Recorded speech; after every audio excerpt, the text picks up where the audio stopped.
Welcome to the fifth episode of On the Front Row. I am joined with another guest in the Nigerian fashion scene again, following our series of conversations on the Nigerian fashion industry. And today I have with me Koinsola, popularly known as Kiki Osinbajo, the founder of Ciar, on the podcast today. Welcome, Koinsola. Should I just call you Hi. Kiki or Koinsola? Yes, you can call me Kiki. That's fine. Welcome, Kiki, on the show. We're so excited to have you. To meet you again. Nice to speak to you again. Yeah, And I'm good. really happy to be here on this show.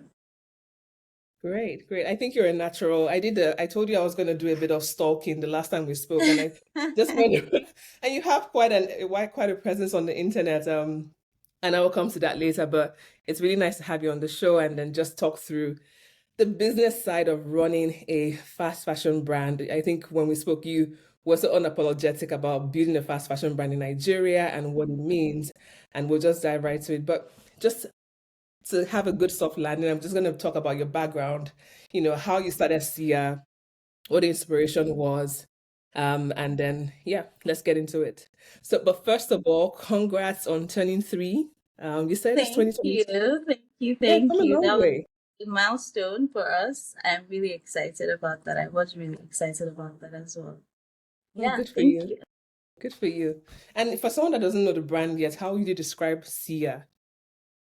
I'll describe Ciar as a fashion brand, fast fashion, definitely. I'll describe it as fast fashion brand that is, located in Nigeria that distributes worldwide. And our aim is to go back to the whole brick and mortar space because I believe that Nigeria, that's what we need right now. Cia is on trend. It's definitely affordable and in the mid-range affordable rate. Yeah, so that's how I'll describe Cia. Cia is for every woman, plus sizes, because I know that that was a bit of a challenge before, like Mm. plus size ladies finding things here in Nigeria. That was, that is stylish, fashionable, on trend. So that was a big thing for me as well to make sure that, the plus size queens were represented. Oh, good. And when I was doing my digging, I found out that the name Sia was inspired by a student you taught English in Spain. Yeah. Was she a very good student, or you just love the name? I mean, that's So she was actually 3 years old. I did a year oh, abroad in amazing. Spain. She was three. I mean, she was 3 and 4 while I taught her. And I did a year abroad in Spain. I studied at Aston and we got the opportunity to do a year abroad. So we did a Were you year. an au I did pair? Were you no, an I au pair? wasn't actually. I Okay. worked for a an agency that taught English. So we taught from business owners, lawyers, and all of Mm. that down to students. So we're posted to different places at different times. So I mean, I taught her in a creche, and she was Okay. just like she just really liked me, and I really liked her as Aw. well. So it was just her name stuck. I was actually going to name my daughter that, but I mean, I didn't have a Sweet. daughter soon enough or quick enough. So I decided, look, this is also my daughter, and at least I'll build it for her. So why not? No, good. And that's lovely. And what does her name originally mean? So it's like the highest point of a hill, because I looked it up. It's Ah, like the highest point of a hill that looks down at the water, something oh, along that's so those. positive. Yeah, so it's actually pronounced Ethia, but Hmm. I mean, I took out the I, so it's just Thea, but I Yeah. mean, people call it Sia, so that's fine. Yeah. It's spelled Oh, Sia. that's a very lovely background story. Yeah, for sure. And you trained originally as a lawyer. Funny thing, you're like the third lawyer I'm speaking with. I just passed that. Lawyers of today are not lawing. We're actually just doing everything but law. But yeah, yes, I trained as a lawyer. And how did you find yourself here? To say I trained as a lawyer, maybe because my dad was a lawyer, definitely wasn't pressured, but I knew I could get help with like my assignments and stuff. I wanted something that was because I wasn't really sure of what I wanted to do when I was going into uni. So for me, it was okay, law isn't bad. I kind of have like my grandfather, my father, all lawyers. So why ever not? I could actually, do it. So it wasn't a passion thing. It was just, Uh, yeah. and that would, I mean, I think law is a course that you hardly, I mean, I've heard the story before, like, just following towing the family line. But then was that difficult for you, or did it really even help? Like having parents that were lawyers, did it really help with the grades? It definitely did when it came Oh, to good. explaining things because I think my dad is a great teacher. He was actually a professor, so he's a great teacher. And my mom is also a lawyer. So whenever I ran into any, okay, I need help with this, or I don't understand this. Can you explain this to me? I actually had like help. So I'd say, yeah, it was definitely Pre helpful. pre ChatGPT, you just forward the assignment to them Exactly. I like didn't have ChatGPT at the time. So yeah. Oh, yeah, that's good. And at what point did so in building Sia, I think you started out with beauty, and then also Glam Africa as well, and then you then started Sia. At what point, just take us through that journey and how Okay. you landed here. So Glammed Africa was like a concession store. I would Mm. say personally, I wasn't as, confident in doing something on my own, if I'm being 100% honest. So I had a couple of brands in a building and I had my brand, but it wasn't branded. So I had quote unquote Sia, but it wasn't branded. So I also sold my stuff. But I wouldn't say I was as confident in putting my own thing alone out there. So, I mean, I had the support of other brands. So, in case it didn't really work out, it would be fine because, I mean, I could always just focus on selling their stuff. So, I would say it was more of like a lack of confidence on my part because I didn't think like, my style isn't the conventional style. So, I would do things that were a bit conservative and I wouldn't say that it was, as wanted. But funny enough, everything I put out sold out. So at some point, I was having issues with like the concessions that I had, restocking on time. We're putting in so much into advertising and so much into, building the brand, but I didn't feel like they had that, passion to push their brand. So it's like you send us some things today, you don't send us when it sells out, we don't get it. There was no consistency. So I feel like it was lacking in that, and people were constantly coming into the store and not really finding as much. So I would say at that point, I mean, I felt like I failed because I couldn't get, the things in fast enough and all of that. So at that point, I closed it down. I reached out to all the brands that we were working with and told them that, what, we're closing it down. At that point, we also had high demand for my own stuff. So I'm like, you know what? Like, okay, yeah, you're not as confident. You don't believe that it would do well, but you have to just take that chance. And, if it doesn't, it doesn't. If it does, it does. So it was more or less like 8 points in my life where I was like, look, I'm going to do this thing and it's going to have to work because I did it on a smaller scale and it worked. So if I do it, I'm going to put my all into it. And if it doesn't work out, then I know that I tried. So that was really how Ciar came about. It was just, you know what, do your own thing. That was the story of Ciar. It's brilliant. And did you have to train yourself or like do some courses just to build that confidence, or you've just felt I'm already doing this, I'm going Um, on? so I'm an extrovert, right? And extroverts are meant to be confident or meant to, seem to have everything all together. But I don't think like I know that I was not as confident in that particular thing. I wouldn't say I literally just had to tell myself, you know what? You can't just be all talk. You have to actually back it up. So that was literally it was like a pep talk to myself. I mean, I closed down for 6 months or 4 months, about 4 months, re-strategized, restructured, did my research heavy into the fast fashion industry, into like I did my research and I felt like I was ready to, take on the world. Good. And there you're doing it. I Wondering. love I love a doer. I love a doer. So we're gonna go into like building the brand and so many things I wanted to cover there. But one thing I'm just itching to get off the table is your dad was two-time vice president in the country. Did you ever have that pressure of, God, I beg, what am I doing? Don't let me disgrace my family. So All funny eyes are enough. on me. And now that, Um, the tenure is over, do you feel a bit more free to do what you really want? okay, so while he was vice president, I mean, I've always had the support of my parents. I know at some point they were like, no, you're not supposed to have anything public. But at the end of the day, he was like, look, she's a young girl. She's going to do what she has to do.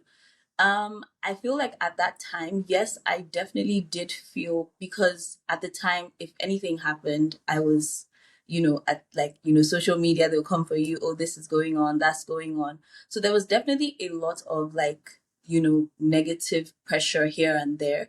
But I feel like I built a form of a community that, stood by me. And every time anything was going on, I mean, they would check on me and stuff. And also, I had like the support of my parents. So that was really, and my parents, my family, I have a very, very, very strong support system. So it's really difficult to get me down, down, down. So Sia was actually built like 6 months before he left. So Glammed Africa was during his tenure. And, once we left, I feel like it was like, oh my God, I can do whatever I want. But I mean, I always still felt free, if I'm being honest, because I'm not the kind of person that will back down from a fight or back down from anything that's, trying to get in my way. I'm definitely a, take the bull by the horn. Look, if it comes to talk, I'm okay with it. My biggest thing is me making sure I believe in what I'm trying to do. And I feel like I was doing things that I would have done regardless. So it wasn't, that tedious. Just a little bit of, coming No, for here and there. I think I told you But the I feel first like time. it prepared me as well for a lot of things. I'm really grateful for that time and that opportunity because I think I built thicker skin and I was able to, keep working through pressure. And that was a good one. It's good. And I'm glad that you were able to just take that because some people would just cower and kind of just shrink in and say, you know what, there's too much eyes. Everything I do is going to be Yeah. scrutinized and, Yeah. listen I to mean, what that people was an option. That was an option, especially because at some point, I think there was a point where one of my accounts was, reported massively or something like that. But, with those things, I feel like I'm a Christian and I believe say. that God is always preparing you for something. I look at those things and take it in my stride that, you know what, it was meant to happen. And, I gained a great community that I love, that I cherish, that they support me no matter what. So I'm really grateful for, that. Your energy, you have really good energy. You're like Thank so you. self-assured in what you're doing, and that's really great. And so talking about the brand itself, and before we go, it's sort of like the behind the scenes of running the business. Another thing I also observed is that the brand is very reflective of you. So from your social media presence, your YouTube channel, Changing Room Diaries, I watched a few episodes, which is kind of how you also infuse the brand as well. You Yeah. showcase the brand, also showcasing celebrities. Has that always come natural to you? I know you said you're an introvert, but then has that always come natural to you? I And said did I'm you an always do it in extrovert. place? Sorry, an extrovert.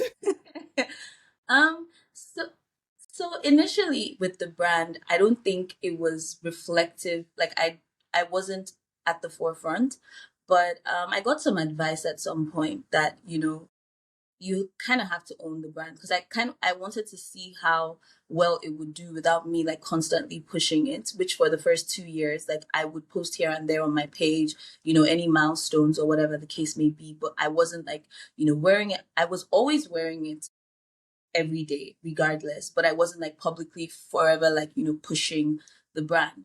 But in recent times I found that people want to identify with something, identify with someone, and I would say that my the community that I built has definitely had an impact. Although also Sia has built its own community because I mean I did a video a couple months ago or a month ago where I was talking about so at 3 we did a customer party.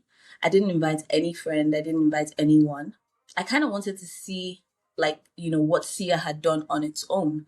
And I walk into the party and I actually didn't know anyone. So it was, Ciar customers. They knew the staff. They knew people in the store. They were so familiar with the store.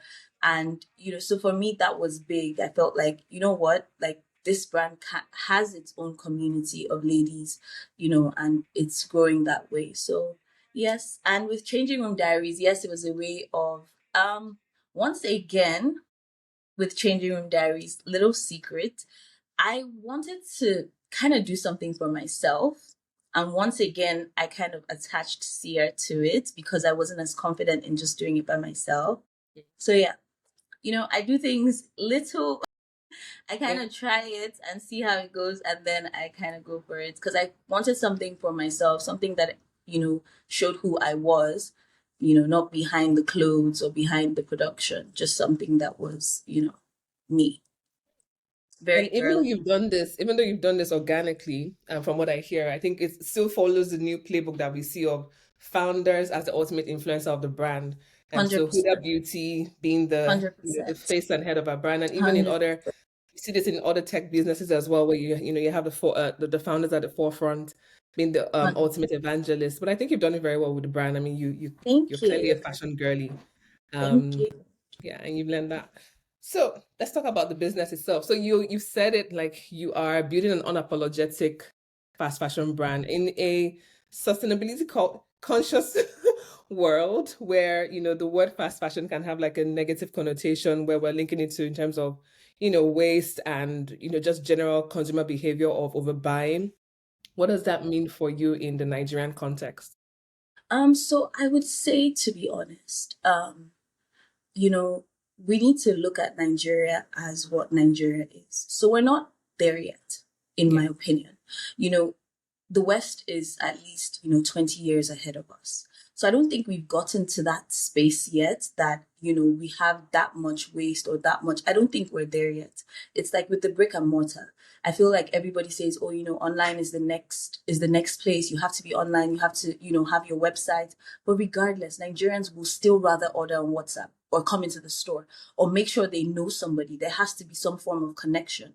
We don't have things like, next day delivery within cities in the way that it is in the West. So we actually have to kind of be realistic. And that's what I'm doing. I'm actually using Nigeria as what it is right now, not a projection, but what it is right now. So for me, ensuring that people have affordable things, like in the West, yes, you get like a really nice, designer thing or like a slower fashion, sustainable fashion item. And you know what, I can wear this for the next 5 years. I can wear this. We are still creating things that you can wear for the next 5 years.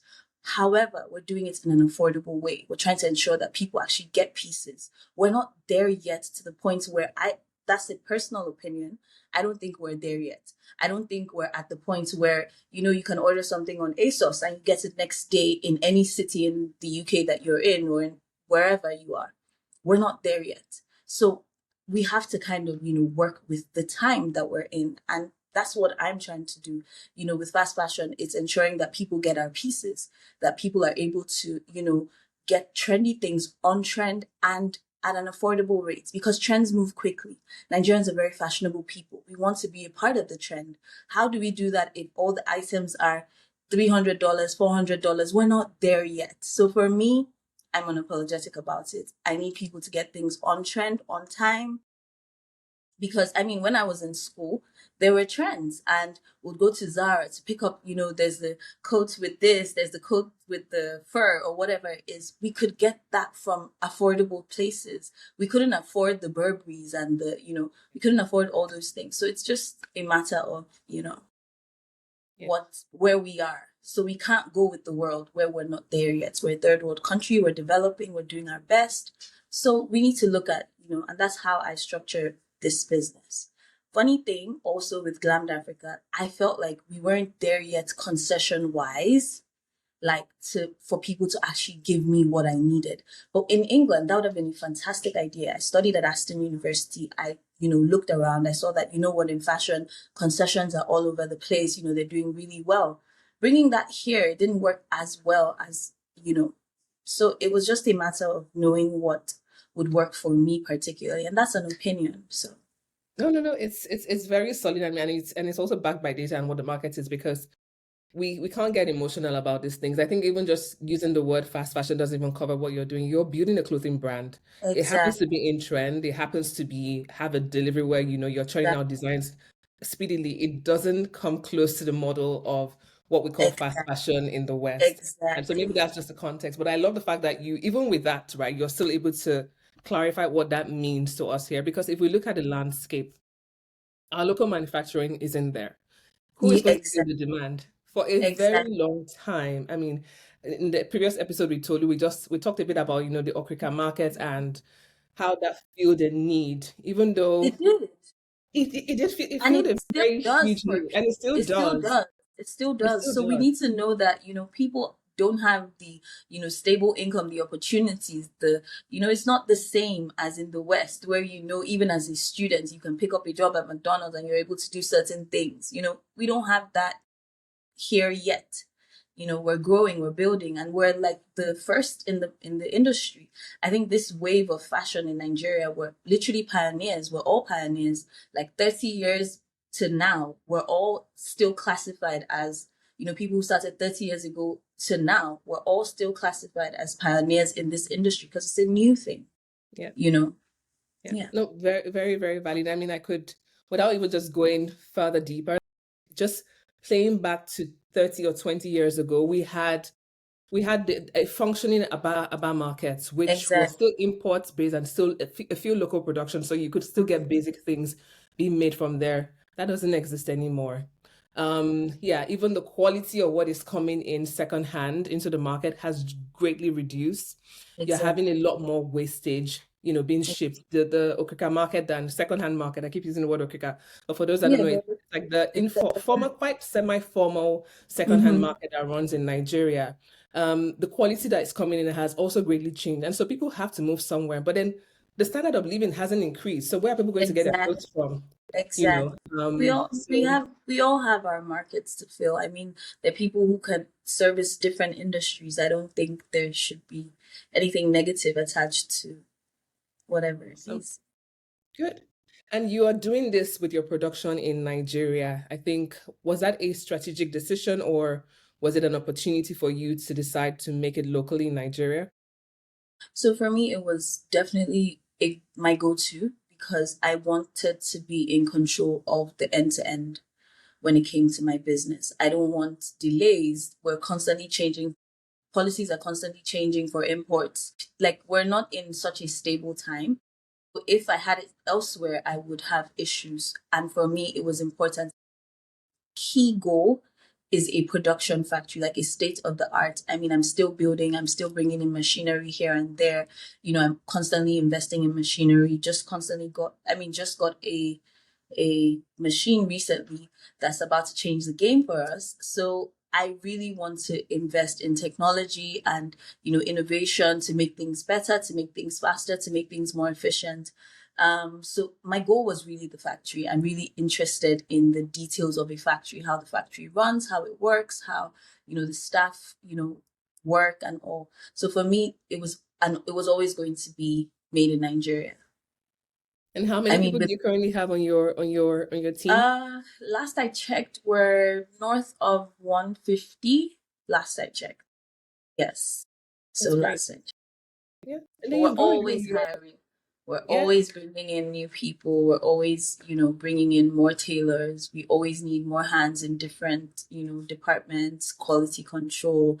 You know, it's a fast growing business as well, which is quite scary, but, at least we're able to keep up. And how has the labor and skill scene been in terms of finding people with skilled labor to run this business? Has that been a challenge? I think for me, if people are paid well, you get Mm, good people. That's one of the things that I stand by. If you're paid well, you'll stay. You'll get the right people. And when people are paid, I wouldn't say I've searched for tailors ever. It's always, oh my gosh, I'm getting jobs, I'm doing things here. Do you want to come? So we always have a list of people waiting to join the team.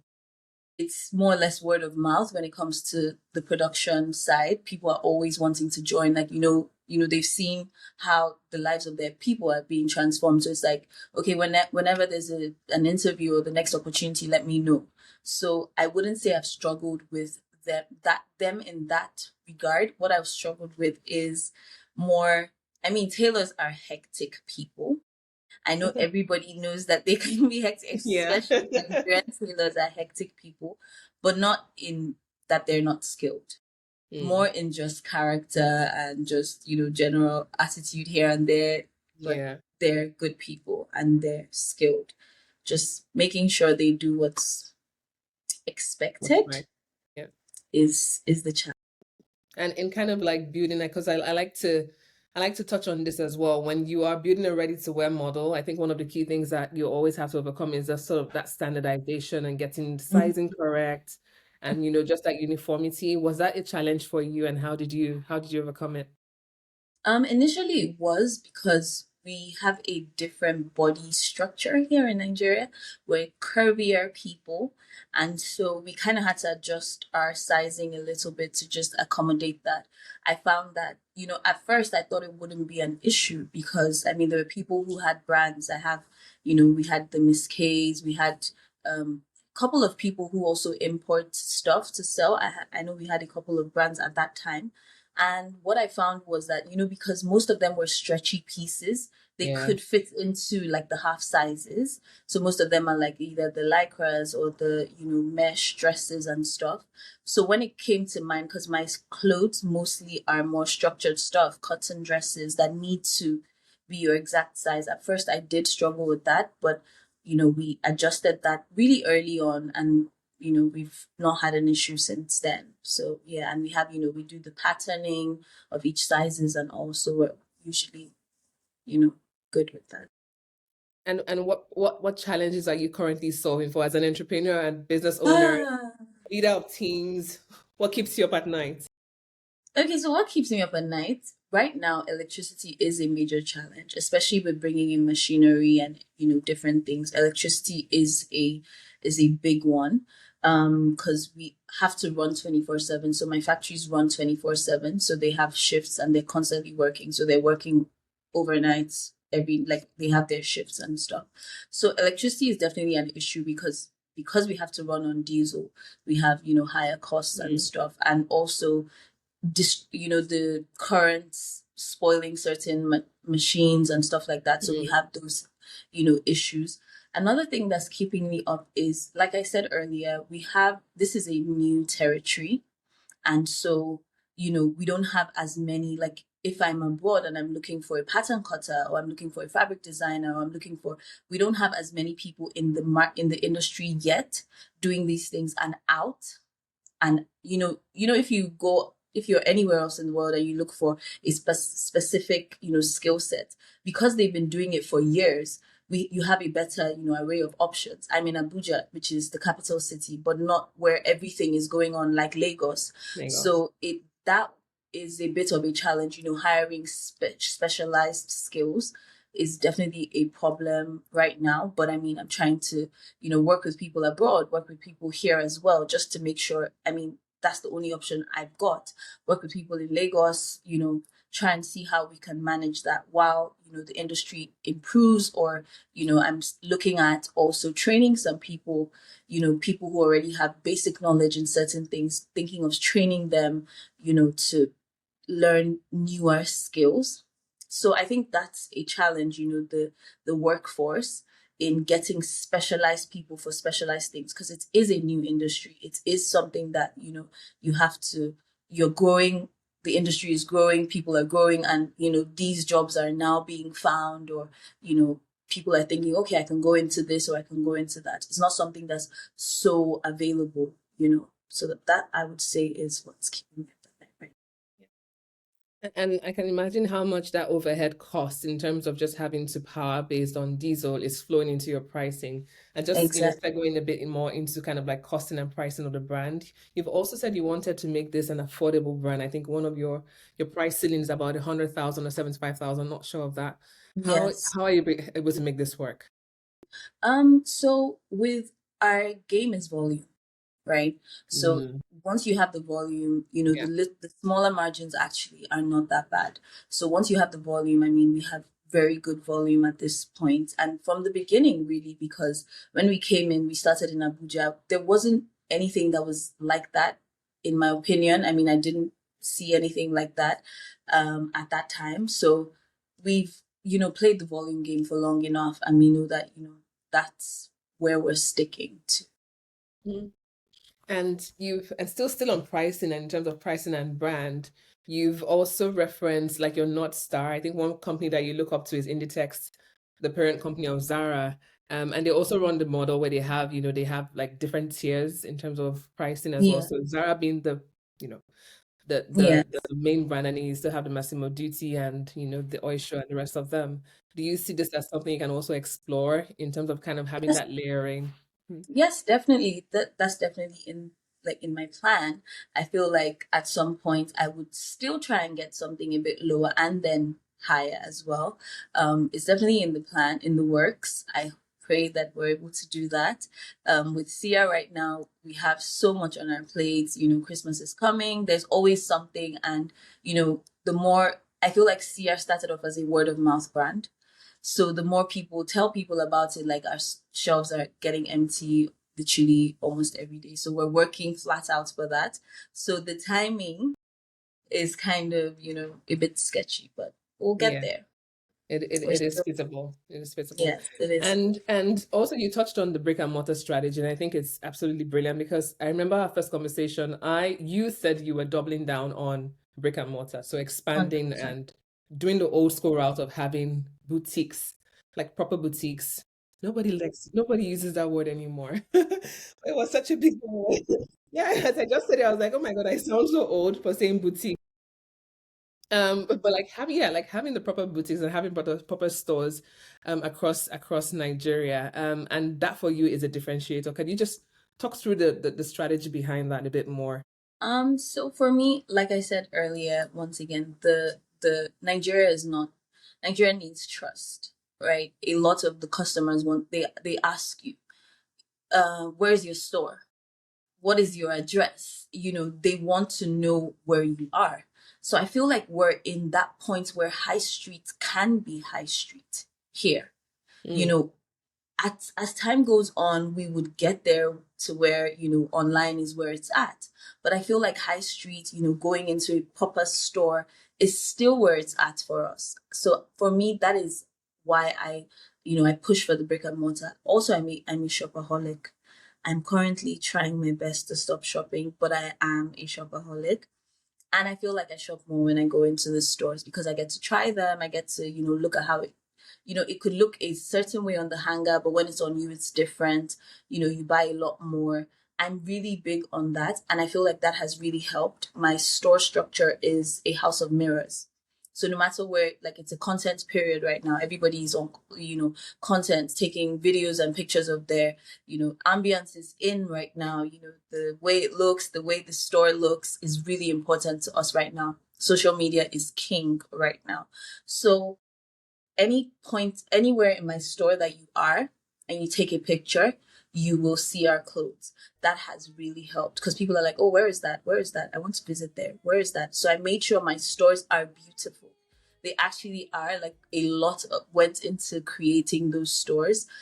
We worked with one of the best in interior, Wash Blank, and look, they're fantastic. And we were able to, you know, get that anywhere in the world this store could be, mm, you know. So that has really helped, and for me that model is what works for me right now. It's what works right now in the way that I see it. I feel like people still want to go into stores, especially because I'll give you an instance. If you're in London and your birthday is tomorrow, you have an event tomorrow, you can order before 7 p.m and get it delivered by the next day. We don't have that structure here. Usually stores will close around 7 or 8 or whatever. You can't get something in Port Harcourt from Lagos after 7. It's impossible. Don't yeah. even bother. Don't try. You know, so we still need those last minute places that you can go to and you pick up what you need. We're not there yet that you can sit in your house and know, oh, before some brands even do before 9 now. Like you have to order before 9. Like Mm. in the UK, some brands do 9 p.m. You know, you Same day get it by delivery. Yeah. for same day delivery or next day Yeah. delivery or whatever. We don't have that here. So we still need stores. Like for me, it's important. If I'm going for an event tomorrow and I need a quick outfit or I need a quick, you know that you can go into a store and pick it up, you know? So for me, that's the the appeal for it, and that's why I definitely am not backing down on the brick and mortar anytime soon. I don't think we're there yet. I feel like we still have a lot of work to do in the logistics industry. We still have a lot of work to do in the fashion industry, you know, to push logistics companies and push different things. You know, our roads aren't even good enough for you to get it overnight. You know, it could take, there could be a delay, it could rain and you have issues. So let's, you know, slow down and stick to the time that we are. You know, we are fashionable, we are doing amazing stuff, but you know, the structure isn't there yet. So I think the brick and mortar is still important. it is recurring in everything you're saying. Is the consistency of you're really building a business made for Nigeria and the Yes, realities of Nigeria today. And I yes. think that's the way to go. And so in terms of kind of like how that reflects in your numbers, what and if you can share that, like what is the current split between your online channel and the physical channel? I would say online, including Instagram or just Oh, Instagram websites. will still count as online. Yeah. I would say a good 70-30. 70-30, definitely. Yeah. And does this play in terms of like the cost structure? So just going to kind of like the economics of it. So I think for people just to educate a bit more, typically when if you look at the big businesses like the Zaras and the rest of them, online actually has lower margins because when you factor in things like return Exactly. and the Exactly. logistics, it then adds up. And so is that also reflective of what you're seeing? Is it more profitable to stick with brick and mortar Yes. considering your Definitely it's more. overheads? Yes, yes, definitely it's for me and my business, definitely. It's definitely more, profitable to stick to in-store purchases. Yes. And you have less returns because they came Less in and return. tried it Yeah. on. Yeah, Yeah. yeah. So that's great. And I always wanted to just check in terms of how entrepreneurs are also kind of leveraging the latest technology. What is the biggest AI hack that has served you the most in your business? Ooh, that's a nice one because I'm getting into AI now. I'm about to take a course on designing with AI and stuff. So definitely designs, Mm, ideas, um, variations of outfits. So mm, that I found recently, you can talk to AI to change something or just to see exactly how it would look before, going to sample it. So yeah, definitely with sketches, with fabrics, with what fabric to match with what mm. know, item and stuff. Yeah, that has been really helpful. And are we going to see AI models on your in your marketing So anytime soon, or are you anti? right now I'm not sure about that because they still kind of have a look Yeah, they do have that that look. I'm not sold on yet. And the texture of the fabric is not yet, it doesn't hit the way the real models do. But who knows? Very Who soon knows? I'm going to Yeah. take a course. Let's see if I'm better than or better at it in a couple months. Yeah. So yeah, I am. I know it's coming. I had a discussion with one of my friends who is, deep in the fashion industry, and it is gonna come, and it will get to the point where we won't even be Yeah. able to tell anymore. And Exactly. I she was really even very hope so. predictive in saying that there will be a new type of content, and we're starting to see that will be saying how to tell if it's real or Yeah, is AI. this real or AI? Is this Yes, real yes, AI content? But I mean, let's see, knock on wood that we're able to get that out. And so moving a bit more into kind of like the design process, like the trends and like keeping the brand fresh. You're building a fast fashion brand, and part of that is keeping your eyes on trend, even though you kind of have to modify that to our local needs. Is there yes. any global brand that you can always count on to deliver the goods in terms of designs? Um, hmm. There are a couple actually. There are a couple, and also, um, I would say my style versus what Mm, Ciar style is quite different. So that I have a couple brands that I would, look to for certain things, but also I have to look at brands that Nigerians also are interested in mm, as well. So that's definitely an important thing to look at. Brands that Nigerians are also, pretty interested in, or trends that you see that, we're participating in, because not everything, for not instance, everyone, yeah. fall fashion doesn't work here, or Mm, winter fashion doesn't work here. So you kind of have to predict a little bit, tweak here and there to make sure it works. So a couple brands, I wouldn't say any in particular. oh, you don't want to drop your trade secrets. I would I wouldn't say, but I mean, the fashion weeks are always helpful, watching the runways, watching to see what Mm, trends are sticking. If it's the draping season, if it's a chiffon season, if it's those are usually helpful to just watch every show and just kind of gauge what the trends are, because it's usually the same, vibe, just mm. different structuring when it comes to fashion week. So just gauging and seeing what is, working, what seems to be I'm, I'm gonna trend. I'm gonna push on that a bit more. So 3 years into running the brands, we've had we've had several trends. We've had quite old money slash quiet luxury come on Yes, we preppy have. chic. We've had We've had Bohemian with Chloe with the boho look coming We back on scene have the as boat. We well. have had the What which boho other look. one made a huge wave again? I'm not much of a trend follower myself, but I'm Definitely, the kind of old money is still in. The yeah, tweeds. The yes, we definitely went in on that. We went in with the old money, and then the clean girl aesthetic as well, which clean is just girl. you know the pants, regular pants, basics. Basics, but make it trendy. Then the gym girly. We actually started a gym line, but we're reworking that to make sure that it works with what we want it to be. Yeah, so we definitely work with, yeah, we've been on all those waves. And We have. which one do you think took off the most in Nigeria in terms of what went off the shelf? Hmm. I think definitely the old money. Every time we have any tweed item in store, it's gone within the week or within the day sometimes. And then there's Nigerians, we actually have a particular type of fashion trend going on right now. The flowy dresses, not bohemian, not anything, but just like the you know, snatching in the right. Elevated comfort. That's what I love to call it. Yes, Yeah. yes, yes, yes. Elevated comfort. That's a good one for it actually. Yeah. So we have that going on right now. So we have a lot of those in store as well. Just like Mm. easy, holds the right places and all. Yeah, Yeah. that's one we're working with right now. And putting aside global brands, which Nigerian brands, not necessarily in terms of inspiration, but which Nigerian brands do you think are doing the thing right now in terms of like Look, they're really killing it? there are a lot of brands. I think Bankegugu is doing amazing. Wani Fuga is doing amazing. The BX Fox, I think, is doing amazing as well. Moye Africa with the African designs, Kilenta. Oh, I love their dresses. There are a lot of brands that are doing amazing. I think we definitely need the different, like we have to diversify, and we have such a diverse, fashion industry here, and I'm loving it. Look, I watched the fashion week. I wasn't able to go because I had some machinery coming in, probably the first that I've missed, but watching it online, loved it, loved it, loved it. Rendell as well, is doing really well. I went to school with her. She's also doing really, really well. Really proud of, my people.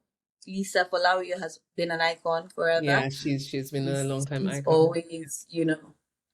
always amazing. Yeah. Yeah.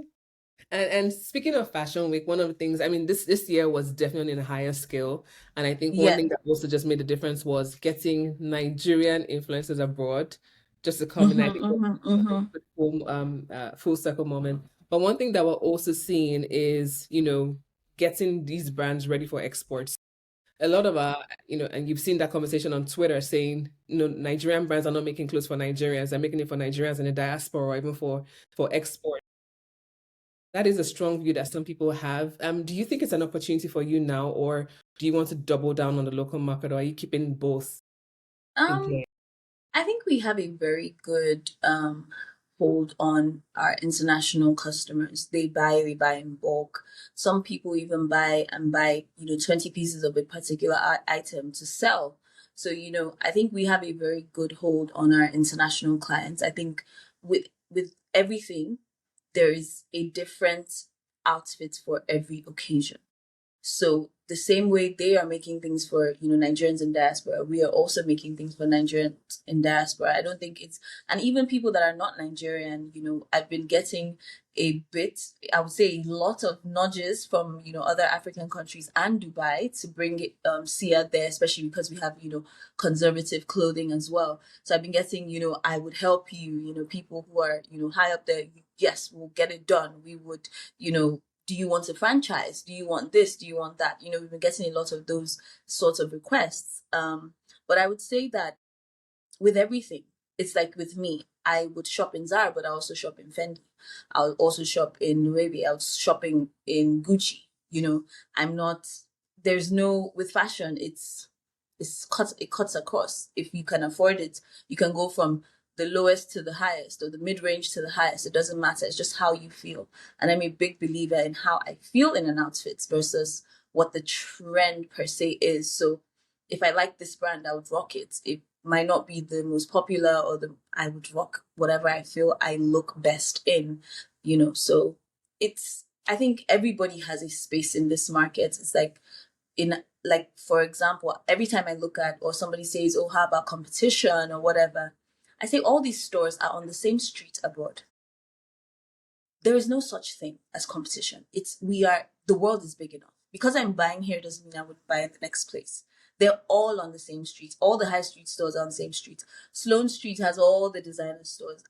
Harrods has all the brands in one place. Like, there's no such thing as, because I'm doing the same thing as that person.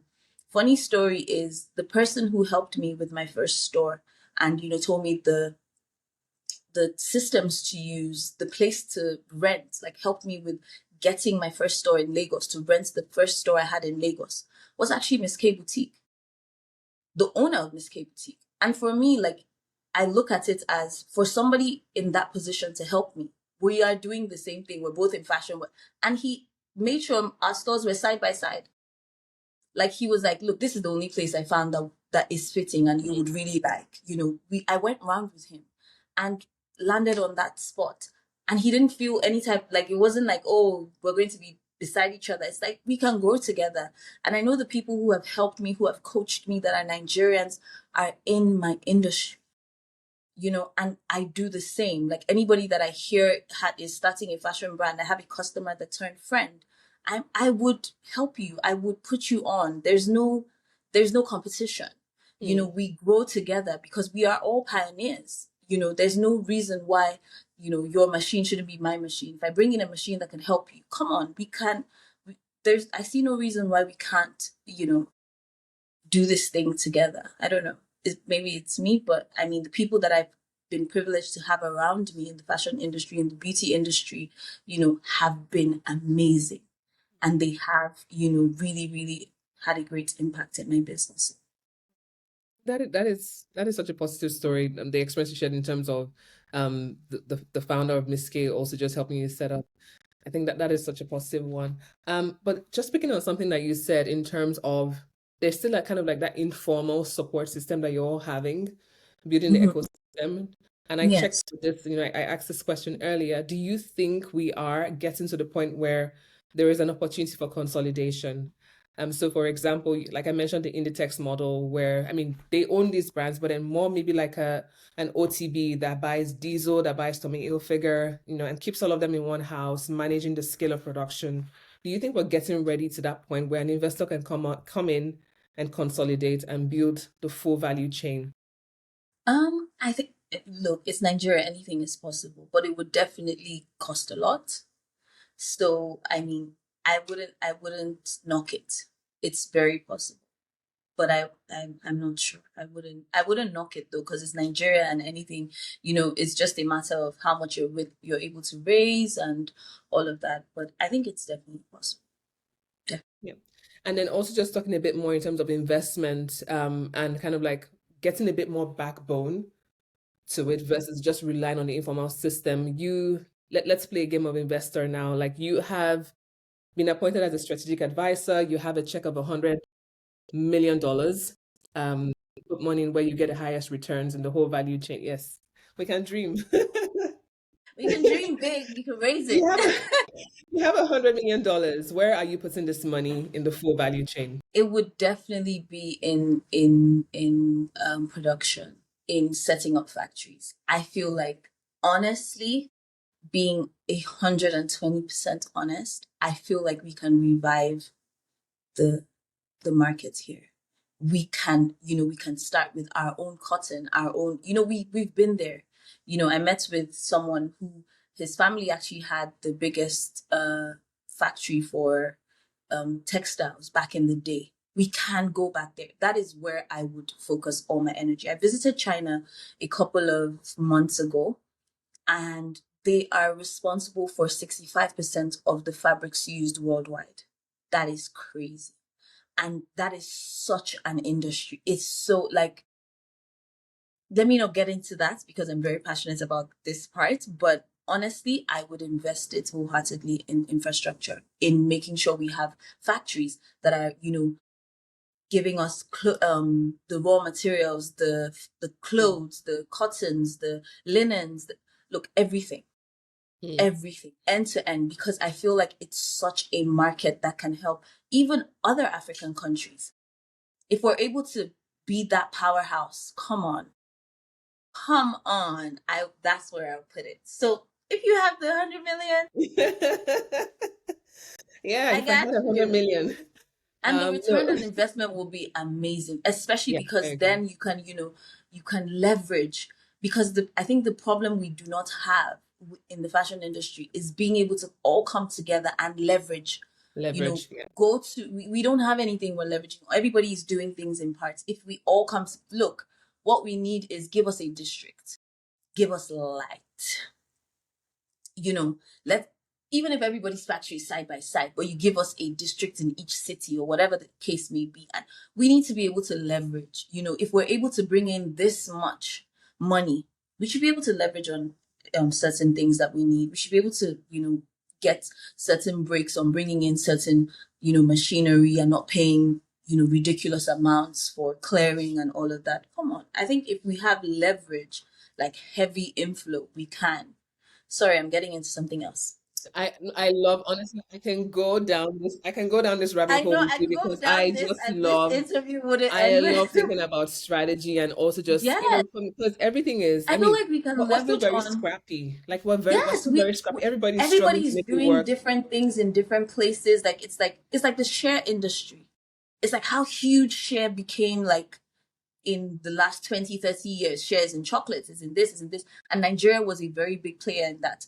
So I feel like if we're able to, because we have A the lot. manpower. We have We have like, we have the what does artisanal China have? base. Like we have people.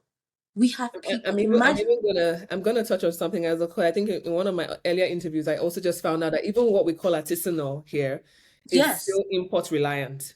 So Yes. our direct pits are still Yes. relying on Yes. cotton from Yes. China. Yes. Ashoke Yes. industry is still built on cotton and silk threads from China. So we don't own anything Exactly. end to We end. don't do anything yet. And that's the thing. Like I feel like if we zero in on industry, building industry, because everybody right now, we're doing our best. We're doing our best with what we have. We're doing our best with what we're given. So imagine if we had, you can order cotton from Kaduna or Lagos or whatever Yeah, the case may be. Like it would change and it would drop the pricing yeah. significantly. It would drop pricing because we're not thinking import costs. We're not thinking different things. We're thinking, what I'm getting too emotional. Honestly, But 'cause I would, and I promise I'll stop after this one because two things. First, so you see how Ghana was able to, file the regional patent for Kente fabric. We have our mm-hmm. batik, we have our Adire, indigenous to Nigeria. We have Ashoke, 100% Ashoke. indigenous to Nigeria. You even under Yes. Ashoke, you even have Ofi that is that is Don't get me indigenous to a started. We particular can region. actually, like, we So can. much intellectual property that we have, So much. and So. it is so profitable for it to be export ready because then you can then scale it and even face it to, if you want to face it to the west, if you want to face it to Mm-hmm. wherever you're taking this to, because Mm-hmm. I mean, there's also a lot more creativity. There's also a lot of creativity, not more, a lot of creativity on that side as well. What Yes. you can use your fabric to do, but then us Yes. And I having that, speak to, yes. And I speak, having that production capability, mm-hmm. Mm-hmm. yeah. No, I speak to fashion, beauty, or like everything. I speak to owners of, different brands every day. And the biggest issue is actually we're not even meeting the demand of what is expected or what is wanted by our customers. So imagine if we had the visibility of Zara. I don't think we can handle it. We can't. I can't have that influx right now, and it's because of certain limitations. Like you can't get this much right now. You have certain limitations on certain things. If we're able to open up and get these things available here, come on, we're already super talented. We're already super talented with what we have and we're able to do in the fashion industry. Come on. Imagine if we actually had certain things in place. It would be crazy. But And yeah. we would definitely be able to command the pricing for it as well. Exactly. And Yeah. things will definitely come lower. Because I know I see people who make like adire and stuff. Those things are expensive. If you're doing the authentic adire, ashoke, working with ashoke top to bottom on an outfit, it's expensive. So their And pricing has to be expensive. It's not like us that we're working with regular silks, cotton, linen. It has to be that price. we're getting almost on the hour on this, and I'm so energized talking to you. Yes. One thing I wanted to check as well, like you did have a stint in beauty, and I know you still have the brand, but then how much of synergies and how much of, what do I say now, in terms of how complementary is the beauty business to fashion and being an Um, entrepreneur of both? So I think it's 100% complementary, and also because I have the stores, it's easy to also advertise them and create sections in every store that has them. Although right now we're on a bit of a break because Sia kind of took my life in the last couple years. So we're restructuring and we should be back to beauty. But I mean, beauty is definitely a a really, really huge market as well, and yeah, Yeah, part of I my mean, success story. It in the last 2-3 years, beauty has definitely been the cash cow, has definitely, and yes, it has taken attracted over. lots of M&A deals and a lot of that. And so we're just checking to see that if we're having the same traction Yes, in Nigeria. yes. No, in Nigeria, beauty is It's huge. king as well. It's huge, but for me, I just kind of had to take a step back to push the Ciar brand. But we will definitely get back to it ASAP. Yeah. And what does, just looking down the line, not jinxing anything, what does success look like in the next 5 years? What does winning look like to you? Ooh. So in the next 5 years, definitely a couple more stores opened. Hopefully like five in different cities and some in the same city, just different areas. Five or more. Let's see how it goes. Also, a state of the art factory. Like I'm constantly saying, I'm trying to build that factory thing. I really would like that to, be way more, way more people, way more staff in different areas, and also like specialized staff. What else? Uh, yeah, and definitely more presence in at least an African country and somewhere else. At least in 5 years, I should be able to open maybe like, you know, Kenya or something. Push, pushing you a little bit more. What about stock Yeah. list? Stock list in major retailers, getting on So ASOS, getting into it's Selfridges.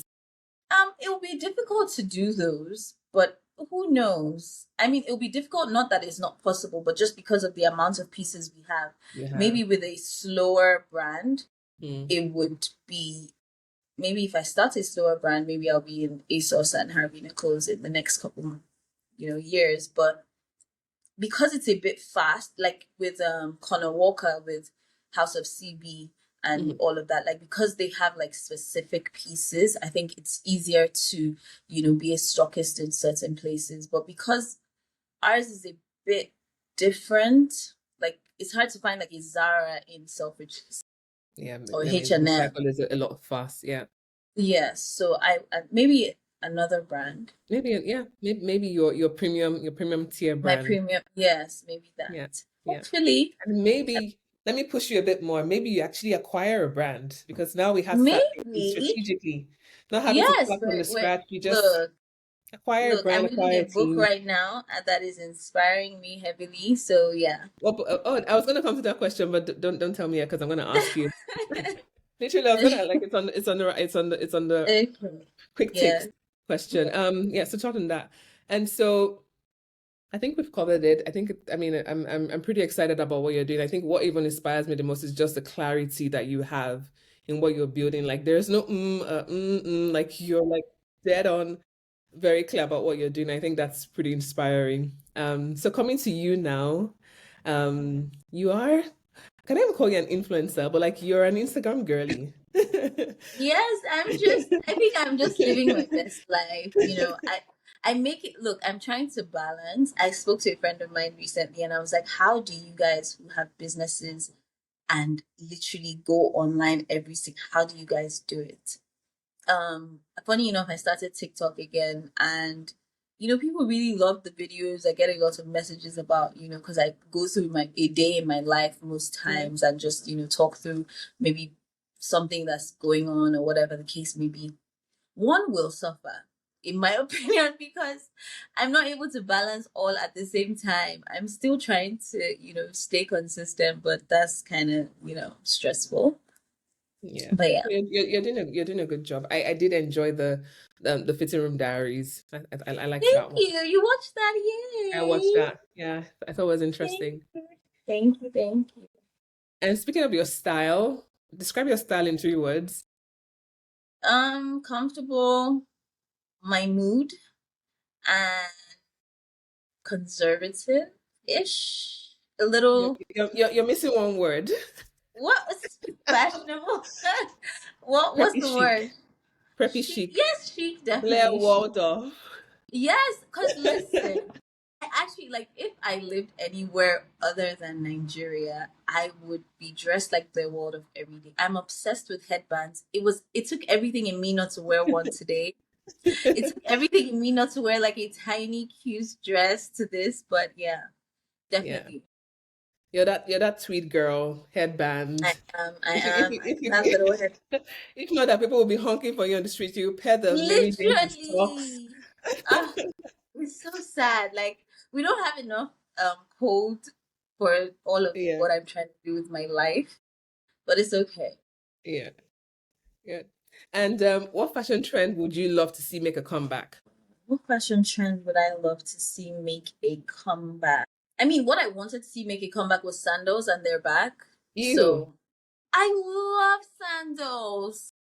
Oh, I mean, I wear size 43 shoes, so you can understand my Okay, bias. so I wear size 4, 37. Oh, So please.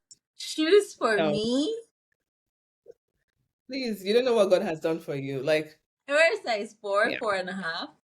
So yes, sandals, because I have really tiny feet, and it's like Oh, please, cute. enough. Enough already. Enough. Let's move on. Let's move on. Like Okay. I was that girl that grew up with big feet. Like my feet have been big since I was young, and like Really? you just get ugly shoes. I always get the Anyways, best. Sorry to push um, that in.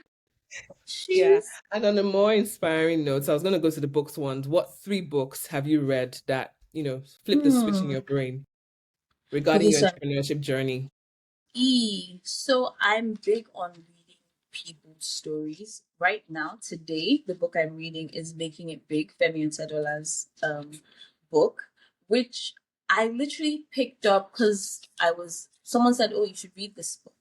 It's interesting," and I'm truly inspired by that book. If I'm especially because of his early stages where he spoke about not being like so into school and stuff. And I think the book really broke down, business and business in Nigeria from the perspective of someone who you would say, has privilege or is privileged to a certain degree, which is, when I say privilege, I mean, basic education, like you're educated to an extent and all of that.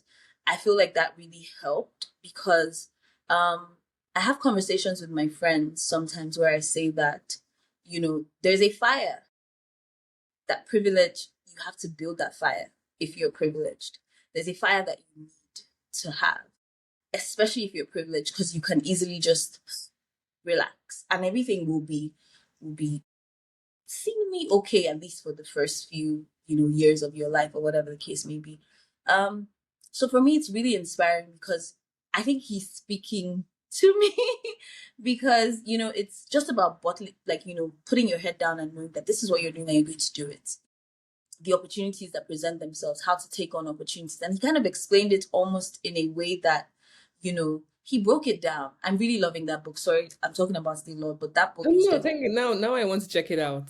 No, you should, because it breaks down, the system and how, there's a random part that I'll talk about is where, he saw a need in a developing country, which is people need diesel in their houses. and he was able to, fill that need. So in Nigeria right now, there's so many needs that need to be filled that it's not just the average, the regular lawyer, doctor. Like we have those there's so many untapped industries, even in like fashion. There's certain points of fashion, specialized points in fashion that, if you take on that role, you'll be the first, you'll be the best, you'll be the biggest, and you do it really quickly. And, so for me, like living in a developing country, there's so many things that could be, tapped into, and, you're tapping into needs of certain things. So he kind of broke it down. I'm not done with the book yet. I'm still in like the first, maybe I'm like halfway through, but he just explained, like even explained the fluctuations in currency and how that caused a huge, so it's, he said it, he made the book like he's just talking to a friend about what he went through, but it really sheds light on doing business in Nigeria and how, you have to, even if you're looking straight, you have to focus on other things like, okay, the currency, the, just the what is available, the rates of, investment, there's certain, like, the percentage that is being charged. You have to focus on so many other things. You can't just, feel like I'm doing business and you're doing it in a developed country. You kind of have to look at those things. And it really, made me introspect and look, at my own business and see where I'm, missing certain things. And I think it has done that. It has definitely done that. Even just the working environment and how in Nigeria everybody's family. Because if you sack somebody, people are going to come and beg for them. Like we're all family, So there are certain things that are peculiar about our market, and we kind of have to, look at when doing business. You can't just do it blindly or do it like, okay, yeah, I schooled abroad, I came here, I'm coming with such great ideas. Well, sweetie, that just might not work, you know? No, that was a good. And I think I want to read the book. So basically, just reading books on people who have done business in Nigeria. That's actually, to be honest, since I left law school, I haven't read any other types of books except, people's experiences, biographies, autobiographies, all those types of like books. Also, I don't know, I Imokwede as Okay. well with a book. Yes, and that was actually also really inspiring. Yeah, those two I would say were quite inspiring. More this one right now that I, no, not more, but right now I'm in the heat of this, making it big. And yes, I'm about to make it big too. Yes, love the energy. And two more questions before we go. And you talked about something, and this may be tricky, but you talk about relating with Femi Otelola's privilege and just being able to build a business on that. What would you say to people that just look at all that you've accomplished and just said, well, she's ex-vice president's daughter, so why shouldn't she make it? What would you say to people like that? So a while back, I was having a problem dealing with living in a shadow or living in shadows. Like regardless of what I did, I Mhm. was in a shadow of somebody who is an amazing person, by the way. But I was kind of feeling like I'm working so hard, I'm trying my best, and I always end up like, oh yeah, it's because of this, or yeah, it's because of that. Um, but I've taken a different approach to the shadows, right? And I feel like, those shadows, like leaning into those shadows definitely help more. Like now I'm no longer afraid of it. I feel like no matter what you do, people will, if even just successful women, oh yeah, she's sleeping with this person, or it's a man, it's her husband, or whatever the case may be. So right now I'm leaning into shadows. If that would get me in through a door right now, I don't mind. Before I wouldn't take opportunities, but now it's like the shadows are there for a reason. Like they're there for a reason. They're That's there who I for a am. reason. That's my leg. That is the Yeah. legacy he left for me. So that's who I am. I am his daughter. I am my mother's daughter. My father's daughter. That's what they left for me. A name that I can stand by. A name that I can say and a door would open. A name that comes with integrity and all of that. So for me, I'm no longer afraid of living in my father's shadow. He cast a great shadow as far as I'm concerned. So why not? Like I used to be so, oh my god, they say I'm it's Nepo because baby. of this. I'm a Nepo baby. Right now, I am okay with that because I'm building for my child. And hopefully, and by the grace of God, my child will also be a Nepo baby. I said at an interview I did a while back, one thing that shaped the way I thought about life was when I heard that rich people don't build rich children. It scared me to my core Mm. because a lot of dynasties in Nigeria die by Yeah. the next generation. And that really shook me because I'm like, are you trying to say I wouldn't give my kids what I got?